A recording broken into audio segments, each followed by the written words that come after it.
Você já imaginou como a vida de uma simples empregada pode mudar da noite para o dia?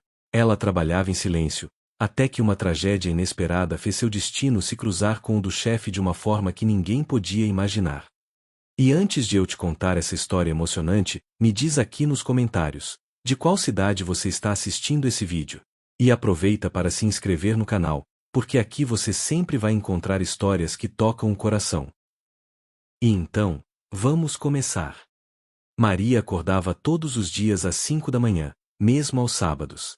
Seus dedos calejados conheciam cada canto daquela mansão como se fosse sua própria casa. Há 10 anos trabalhava para a família Santana, vendo as crianças crescerem e testemunhando os momentos felizes que preenchiam aqueles cômodos luxuosos. Eduardo Santana, o patrão, era um homem gentil de 42 anos, sempre respeitoso e justo nos pagamentos. Helena, sua esposa, tratava Maria com carinho genuíno, diferente de outras patroas que havia conhecido. Os 3 filhos do casal, Pedro de 15 anos, Ana de 12 e o pequeno Miguel de apenas 7, a chamavam carinhosamente de Tia Maria. Para ela, aquela família era mais que um emprego, era um refúgio onde encontrara propósito e dignidade. Mesmo sendo apenas a empregada, sentia-se parte daquele lar, protegida pela rotina que construíra ao longo dos anos. Suas mãos habilidosas transformavam bagunça em ordem, preparavam refeições saborosas e cuidavam de cada detalhe com amor maternal. Maria nunca imaginara que sua vida pudesse ser diferente daquela rotina reconfortante. Aos 38 anos, havia desistido dos sonhos românticos, focando toda sua energia naqueles que considerava sua verdadeira família. A cada sorriso das crianças, a cada obrigado sincero de Eduardo ou Helena, seu coração se enchia de uma satisfação silenciosa. Aquela manhã de terça-feira começou como todas as outras, com o aroma de café fresco enchendo a cozinha e o som suave de seus passos descalços pelo piso de mármore. Ela não sabia que aquele seria o último dia de normalidade em sua vida. Helena Santana acordou naquela manhã com uma dor de cabeça persistente que a acompanhava há semanas. Aos 39 anos, era uma mulher elegante e determinada, que administrava com maestria tanto sua carreira como advogada quanto sua família. Recentemente havia notado uma fadiga estranha, tonturas ocasionais que atribuía ao excesso de trabalho e estresse. Eduardo insistia para que procurasse um médico, mas Helena sempre encontrava uma desculpa: um caso importante, uma reunião inadiável, os compromissos das crianças. Maria observava com preocupação crescente os sinais que a patroa tentava disfarçar. Nas últimas semanas, Helena havia perdido peso, suas bochechas rosadas estavam pálidas, e por vezes Maria a encontrava apoiada na pia da cozinha, respirando fundo como se lutasse contra uma náusea. Senhora Helena, a senhora está bem? Perguntava Maria sempre que notava esses momentos de fragilidade.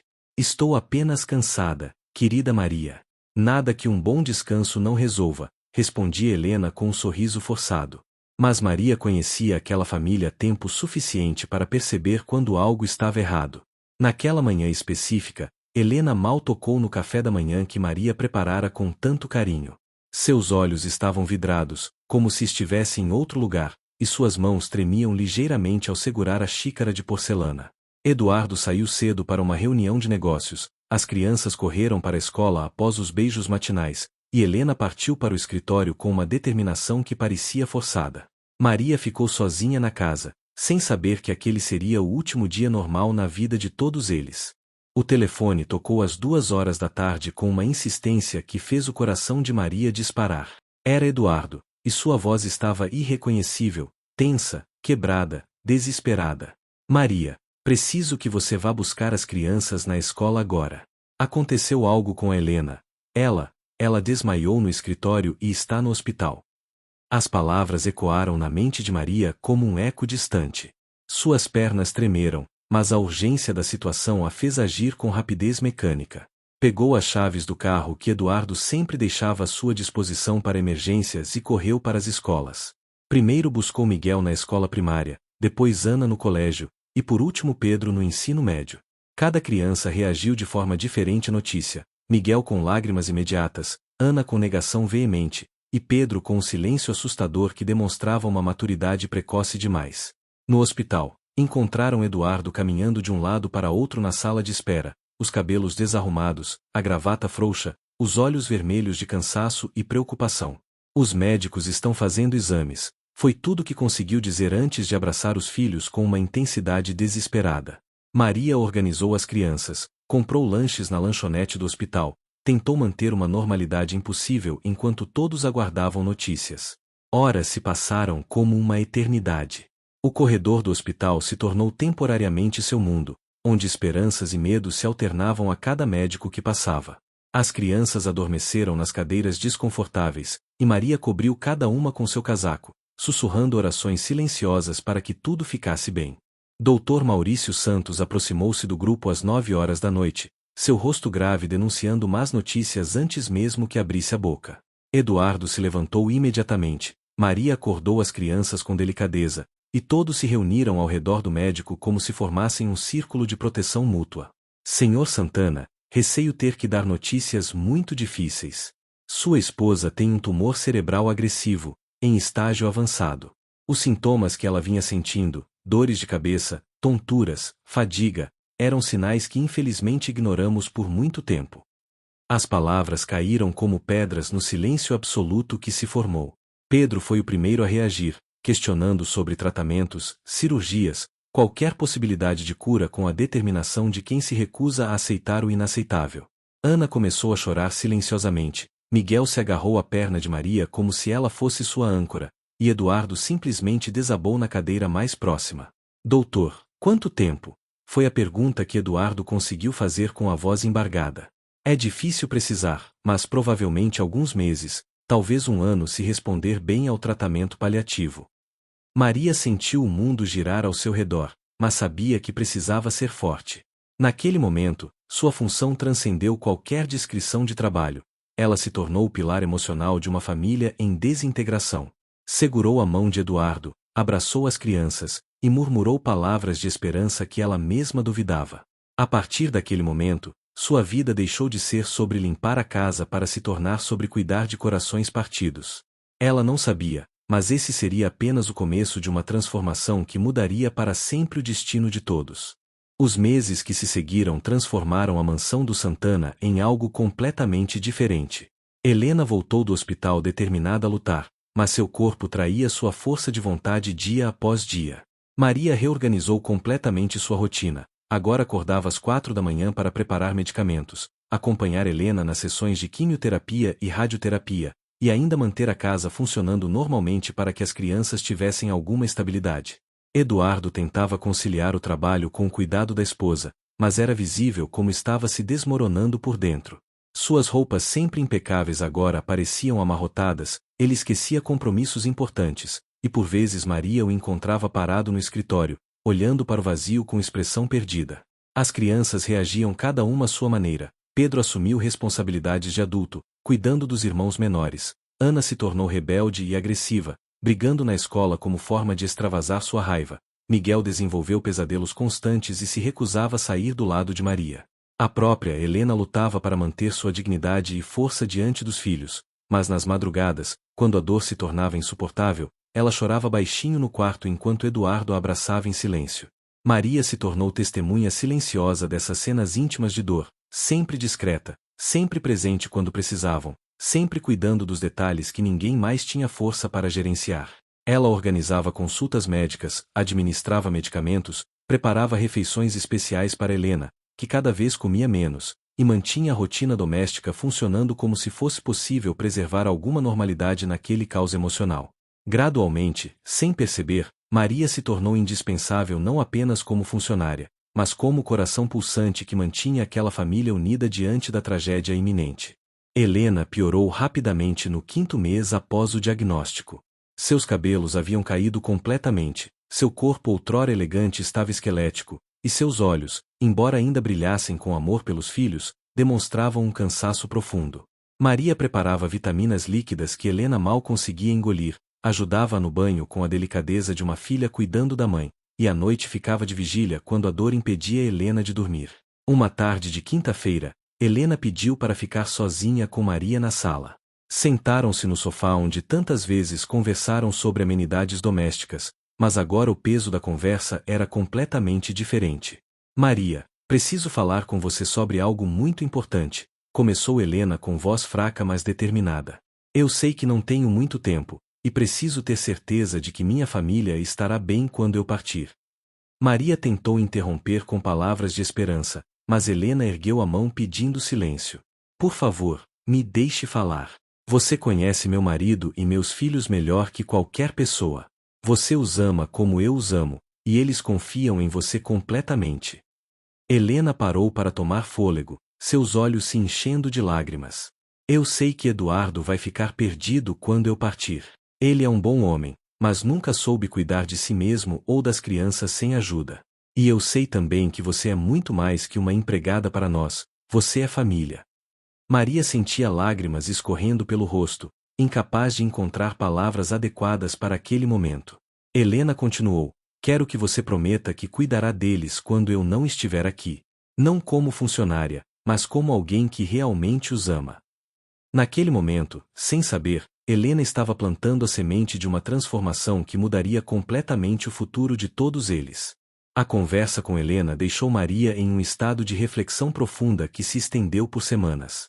Ela observava Eduardo com novos olhos, notando como ele dependia dela não apenas para questões domésticas, mas para decisões sobre as crianças, para apoio emocional, para a organização de toda a logística familiar. Quando Helena estava muito debilitada para participar das reuniões escolares, era Maria quem acompanhava Eduardo, traduzindo suas preocupações sobre cada filho e oferecendo insights que só anos de convivência íntima poderiam proporcionar.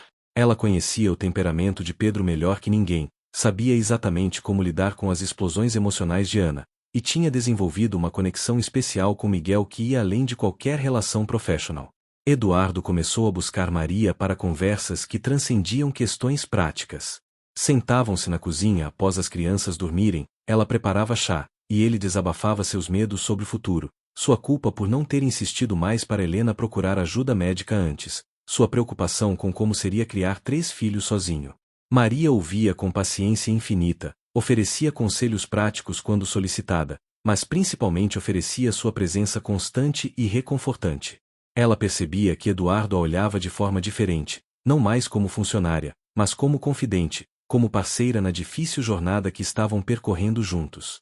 Havia uma intimidade crescente entre eles, nascida não do romance, mas do compartilhamento de uma dor profunda e da responsabilidade conjunta de proteger as crianças do pior da situação. Maria sentia-se dividida entre a lealdade a Helena e uma confusão crescente sobre seus próprios sentimentos em relação a Eduardo e aquela família que se tornará seu mundo inteiro. Helena faleceu numa manhã de domingo, tranquilamente, dormindo. Maria estava na cozinha preparando café quando ouviu Eduardo gritar seu nome com desespero. Correu para o quarto e encontrou abraçado ao corpo já sem vida da esposa, soluçando como uma criança perdida. Com delicadeza, Maria ajudou a se afastar, fechou os olhos de Helena com ternura, arrumou seus cabelos escassos com carinho, e ligou para o médico da família. As horas que se seguiram foram um borrão de telefonemas, providências burocráticas, e a tarefa impossível de explicar para as crianças que sua mãe havia partido para sempre. Pedro reagiu com raiva, quebrando objetos em seu quarto. Ana se trancou no banheiro recusando-se a sair. Miguel simplesmente parou de falar. Maria cuidou de cada um de forma diferente, respeitando o processo de luto individual de cada criança, enquanto Eduardo parecia completamente perdido em sua própria dor. O funeral foi uma cerimônia elegante e emocionante, com centenas de pessoas prestando suas condolências.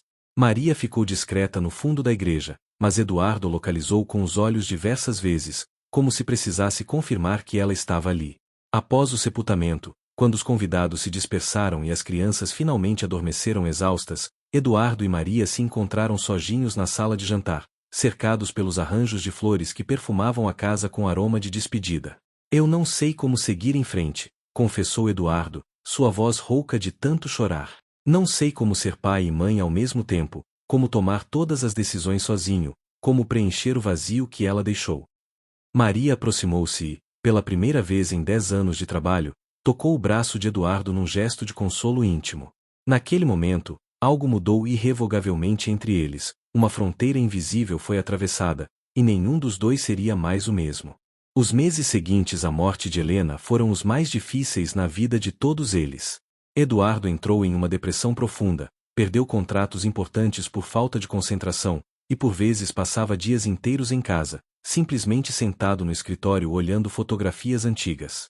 As crianças, cada uma lidando com o luto à sua maneira, precisavam de mais atenção e cuidado do que nunca. Pedro começou a faltar aulas e se envolver com amizades duvidosas. Ana desenvolveu distúrbios alimentares e se recusava a comer as refeições que Maria preparava com tanto carinho. Miguel voltou a fazer xixi na cama e tinha crises de choro inexplicáveis. Maria se viu assumindo responsabilidades que nunca havia imaginado: participar de reuniões na escola, tomar decisões sobre disciplina das crianças, administrar as finanças domésticas quando Eduardo não conseguia se concentrar nos detalhes práticos da vida. Ela acordava ainda mais cedo para preparar vitaminas especiais para Ana, ficava acordada até tarde ajudando Pedro com lições que ele havia perdido, e dormia no quarto de Miguel quando seus pesadelos se tornavam insuportáveis. Eduardo observava tudo isso com uma gratidão misturada com dependência emocional. Eu não sei o que faria sem você, dizia-lhe constantemente, mas suas palavras carregavam um peso que ia além de agradecimento profissional. Maria percebia que estava se tornando indispensável de uma forma que a assustava e a emocionava simultaneamente. Ela amava aquelas crianças como se fossem suas, sentia-se realizada cuidando delas, mas também se questionava sobre os limites de sua função e sobre os sentimentos confusos que desenvolvia em relação a Eduardo. A casa que antes era um local de trabalho se tornou completamente sua responsabilidade emocional, e ela não sabia mais onde terminava o dever e começava o amor. Foi durante uma noite particularmente difícil, quando Miguel teve uma febre alta e Ana recusou-se a jantar pelo terceiro dia consecutivo, que Eduardo finalmente expressou o que ambos vinham sentindo há meses. Maria estava na cozinha lavando louças após conseguir fazer Miguel tomar um remédio e convencer Ana a comer pelo menos uma sopa. Eduardo desceu da sala onde tentará trabalhar em alguns documentos importantes, mas sua concentração estava completamente perdida. Maria, ele disse baixinho, parando na entrada da cozinha. Preciso falar com você sobre algo importante. Ela se virou, secando as mãos no avental, e percebeu uma seriedade diferente em sua expressão. Eu sei que você não é apenas nossa empregada há muito tempo. Você se tornou essencial para nós. Para mim. Eduardo hesitou, passando as mãos pelos cabelos numa demonstração de nervosismo que Maria conhecia bem. Eu não sei como explicar o que sinto, porque ainda estou de luto pela Helena, mas também não posso ignorar que você se tornou a pessoa mais importante na minha vida e na vida das crianças. Maria sentiu o coração acelerar, suas bochechas coraram, e ela baixou os olhos incapaz de sustentar o olhar intenso de Eduardo. Senhor Eduardo, começou, mas ele a interrompeu gentilmente. Não precisa responder agora. Só precisava que soubesse que você significa muito mais para nós do que jamais poderá imaginar. E se você quiser, gostaria que pensasse na possibilidade de fazer parte da nossa família de uma forma diferente. As palavras ficaram suspensas no ar da cozinha, mudando para sempre a dinâmica entre eles e abrindo possibilidades que Maria nunca havia ousado sonhar. Maria passou noites inteiras sem dormir, refletindo sobre a conversa com Eduardo. Parte dela se sentia culpada, como se estivesse traindo a memória de Helena ao considerar aquela possibilidade. Outra parte, a que estava cansada de uma vida de solidão e serviço a famílias alheias, se emocionava com a perspectiva de finalmente pertencer verdadeiramente a algum lugar. Ela amava aquelas crianças com uma intensidade maternal que a surpreendia, e Eduardo havia se tornado muito mais que um patrão. Era alguém com quem compartilhava preocupações, alegrias, medos e esperanças. Durante semanas, eles mantiveram uma cordialidade respeitosa, mas havia uma tensão no ar que as crianças começaram a perceber. Pedro, sempre observador, notou como Eduardo e Maria conversavam em tons mais baixos, como seus olhares se cruzavam de forma diferente, como havia uma intimidade crescente entre eles que transcendia questões práticas. Uma tarde, quando Maria arrumava a biblioteca, encontrou Eduardo lá, parado diante do retrato de Helena que ocupava lugar de destaque na estante. Você acha que ela aprovaria? Perguntou ele sem se virar. Maria aproximou-se devagar, contemplando a foto da mulher que havia sido sua patroa e, estranhamente, sua amiga. Eu acho que a dona Helena só queria que vocês fossem felizes, respondeu Maria com sinceridade. Ela me pediu para cuidar da família dela, e talvez essa seja a forma de honrar esse pedido. Eduardo se virou para encará-la, seus olhos brilhando com uma emoção que Maria não conseguia decifrar completamente. Então você consideraria? Maria respirou fundo, sentindo que estava prestes a mudar completamente o curso de sua vida. Sim, sussurrou. Eu consideraria. O relacionamento entre Eduardo e Maria desenvolveu-se com uma delicadeza respeitosa que honrava tanto o luto quanto os sentimentos genuínos que cresciam entre eles. Não houve grandes declarações ou gestos dramáticos, mas pequenos momentos de intimidade que se aprofundavam gradualmente. Eduardo começou a incluí-la nas decisões familiares importantes, pedia sua opinião sobre questões relacionadas ao trabalho, e gradualmente parou de tratá-la como funcionária para tratá-la como companheira. Maria, por sua vez, assumiu naturalmente o papel de mãe substituta das crianças, mas agora com a autoridade e o reconhecimento que antes lhe faltavam. As crianças reagiram de formas diferentes à mudança sutil na dinâmica familiar. Miguel, o mais novo, adaptou-se rapidamente e começou a chamar Maria de Mamãe Maria espontaneamente. Ana, em sua pré-adolescência turbulenta, inicialmente resistiu à ideia, sentindo-se como se estivesse traindo a mãe, mas gradualmente percebeu como Maria genuinamente se preocupava com seu bem-estar. Pedro foi o mais relutante, com ciúmes do tempo que Eduardo dedicava a Maria e preocupado com as implicações daquela nova configuração familiar. Foram necessárias conversas longas e honestas, nas quais Eduardo explicou que ninguém jamais substituiria Helena, mas que todos precisavam de apoio e amor para seguir em frente. Maria demonstrou paciência infinita com cada reação, respeitando o tempo de adaptação de cada criança e nunca forçando proximidade. Ela sabia que conquistar a confiança delas novamente, agora em uma função diferente, seria um processo longo que exigiria muito amor e dedicação. Gradualmente, a família começou a se reorganizar ao redor dessa nova dinâmica, encontrando uma forma diferente, mas genuína, de felicidade. Um ano após a morte de Helena, Eduardo pediu Maria em casamento de uma forma simples e emocionante. Não houve anel caro ou jantar romântico em restaurante elegante. Em vez disso, ele a procurou numa manhã de sábado na cozinha, onde ela preparava o café da manhã preferido das crianças: panquecas com frutas para Miguel, torrada integral para Ana, e cereais para Pedro. As crianças estavam reunidas na mesa, conversando animadamente sobre os planos para o dia, quando Eduardo se aproximou de Maria por trás e gentilmente tocou seu ombro. Maria, disse ele com voz clara o suficiente para que todos ouvissem. Eu gostaria de fazer uma pergunta importante, e quero que as crianças escutem porque isso afeta todos nós. Ele se virou para que ficasse de frente para ela, segurou suas mãos ainda enfarinhadas da preparação das panquecas, e com olhos sinceros disse: Você gostaria de se casar comigo? Não porque preciso de uma empregada ou porque as crianças precisam de uma babá, mas porque você se tornou a pessoa que amo e admiro, e porque quero que façamos isso oficial diante do mundo. As crianças ficaram em silêncio expectante, Miguel com os olhos arregalados de curiosidade, Ana com expressão séria, e Pedro observando atentamente a reação de Maria. Ela olhou para cada um deles, as crianças que havia criado, o homem que havia se tornado seu companheiro em todas as batalhas, e com lágrimas nos olhos respondeu: Sim, eu quero. O abraço coletivo que se seguiu selou não apenas o noivado, mas a oficialização de uma família que havia se formado através da dor, mas que agora se consolidava através do amor. Os preparativos para o casamento foram deliberadamente simples e íntimos.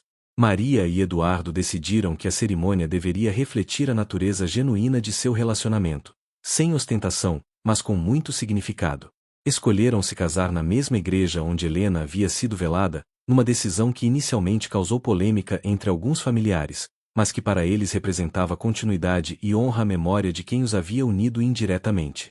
Maria insistiu que não queria um vestido branco tradicional, optando por um vestido azul claro elegante que Helena havia elogiado meses antes de morrer.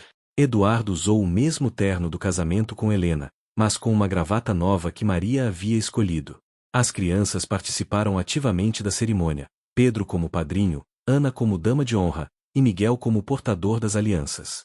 O padre, que conhecia a família há anos e havia acompanhado todo o processo de luto e renovação, conduziu uma cerimônia emocionante que honrava tanto o passado quanto o futuro.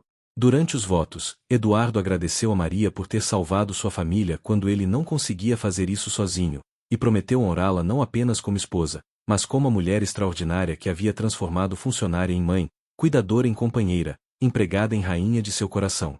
Maria, com voz embargada, prometeu continuar amando aquelas crianças como suas, apoiando Eduardo em todas as decisões, e construindo junto com ele uma família forte e unida.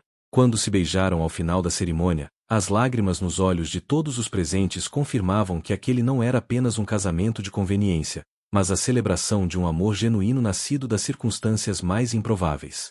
A lua de mel foi uma viagem simples para uma pousada no interior, apenas 3 dias, pois nenhum dos dois se sentia confortável deixando as crianças por muito tempo. Quando voltaram, Maria oficialmente não era mais a empregada do Santana, era a Senhora Santana. A transição foi mais simbólica que prática, pois ela continuava cuidando da casa com o mesmo carinho de sempre, mas agora com o reconhecimento e a autoridade que sua dedicação merecia. Eduardo insistiu em contratar uma faxineira para ajudar com os trabalhos mais pesados, querendo que Maria pudesse se dedicar mais às crianças e a si mesma. Ela resistiu inicialmente, sentindo-se estranha em supervisionar outra pessoa fazendo trabalhos que sempre fizera sozinha, mas gradualmente se acostumou à nova realidade. As mudanças mais significativas foram emocionais. Maria agora participava de reuniões de pais como mãe legítima, assinava documentos escolares, tomava decisões médicas sobre as crianças. Pedro começou a apresentá-la aos amigos como minha madrasta, inicialmente com certa hesitação, depois com crescente orgulho. Ana, que havia passado pela fase mais difícil da adolescência durante o luto pela mãe, encontrou em Maria uma confidente para assuntos que não conseguia discutir com o pai.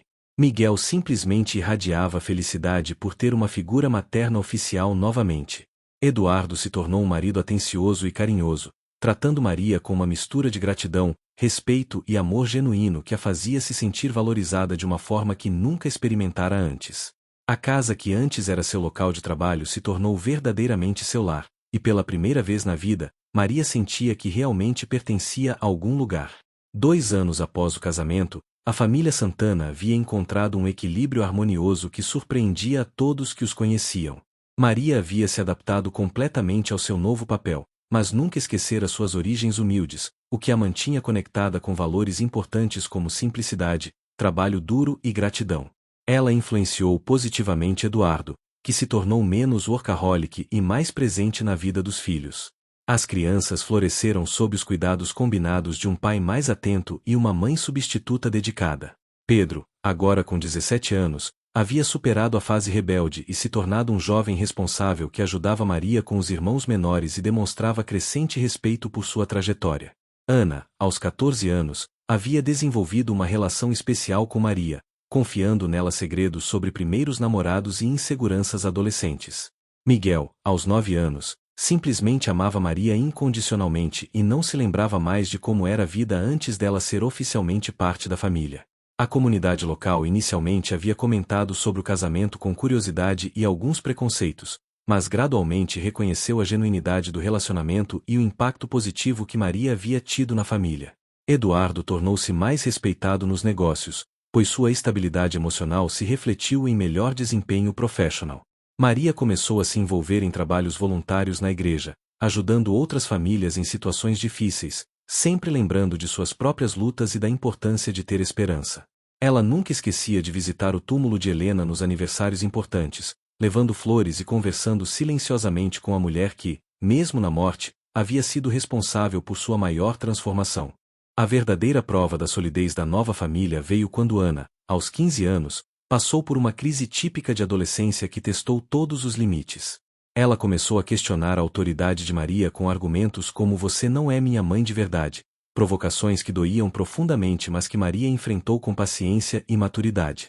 Eduardo ficou dividido entre apoiar a esposa e proteger a filha, mas Maria demonstrou uma sabedoria surpreendente ao lidar com a situação. Em vez de revidar ou se ofender, ela conversou honestamente com Ana sobre seus próprios sentimentos e medos. "Você tem razão, eu não sou sua mãe biológica", admitiu Maria numa tarde tensa após uma discussão particularmente difícil. "Mas eu amo você como se fosse minha filha desde que você tinha 12 anos. Eu me preocupo com você, torço por você, e quero o melhor para você, mesmo quando você me machuca com suas palavras." A honestidade de Maria desarmou Ana, que desabou em lágrimas e confessou que estava com medo de estar traindo a memória da mãe ao amar Maria. "Eu sinto que se eu aceitar você completamente, vou esquecer dela", soluçou Ana. Maria a abraçou com ternura e explicou que o coração tem espaço infinito para o amor, que amar uma pessoa não diminui o amor por outra. "Sua mãe sempre será sua mãe, e nada nem ninguém pode mudar isso. Eu só quero ser uma pessoa a mais que te ama nesta vida." A partir daquele dia, Ana parou de resistir ao carinho de Maria e começou a chamá-la de mãe do coração, um título que Maria considerou mais precioso que qualquer joia.